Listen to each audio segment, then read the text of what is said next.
Shamai Elite Dangerous Chums. Welcome to another episode of View from a Bridge. And the bridge we're in today is the Python Mark II.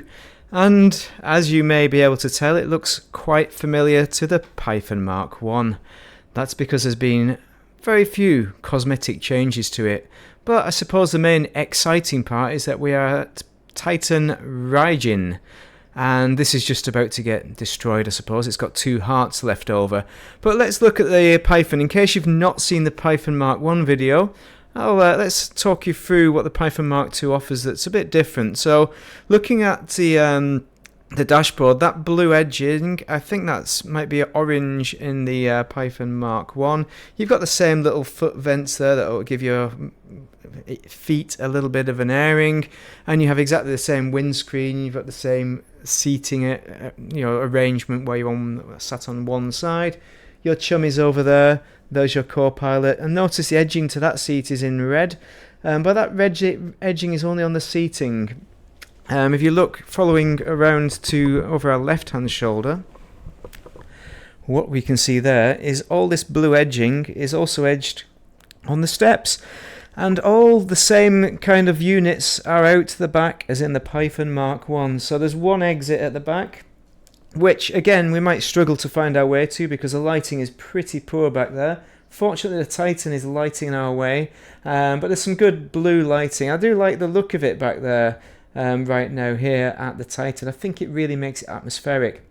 Now there are a few screens there that you can do a little bit of work on. You can get your Microsoft documents up there and start finishing that novel that you're writing. You numpty, get back to it. Get back to that novel. What are you watching this video for?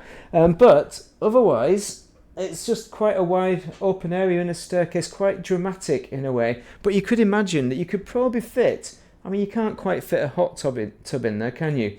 But you could probably fit an exercise bike in there if that was a potential future activity with FDev, with the ship interiors.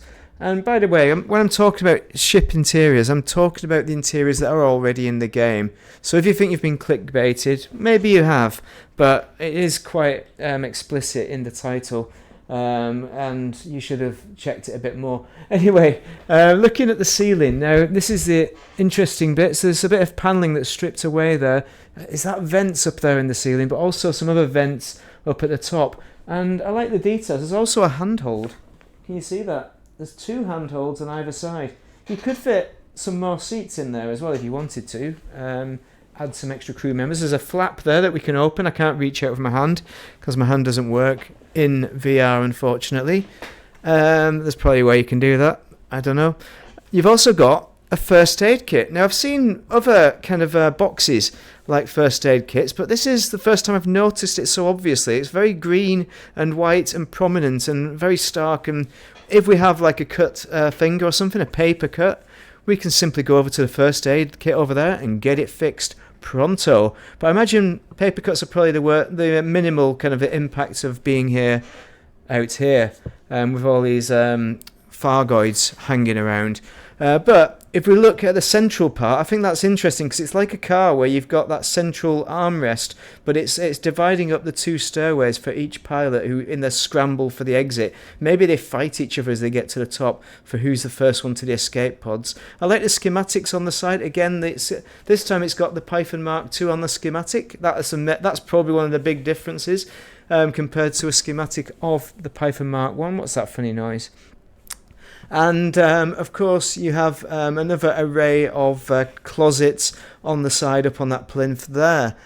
So you could imagine this space could be reused. You could adapt it for some kind of ship interior activity in the game. Again, plenty of space for a popcorn maker, a coffee machine. I can't see any coffee machines back there, unfortunately, on this occasion.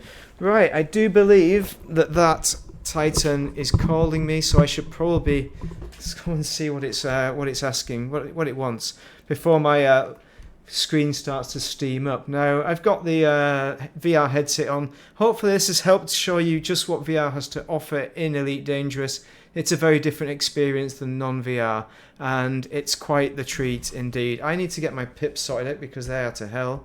And what is going on there? Where's the pips? Come on, man. Weapons. I do believe we're about to get destroyed, so if you don't mind, I'm just going to go and get destroyed by this Titan, and I hope you have an excellent day. There's going to be more View from the Bridge next week, so do tune in for that, and I hope you have a most excellent day, and thank you very much for watching.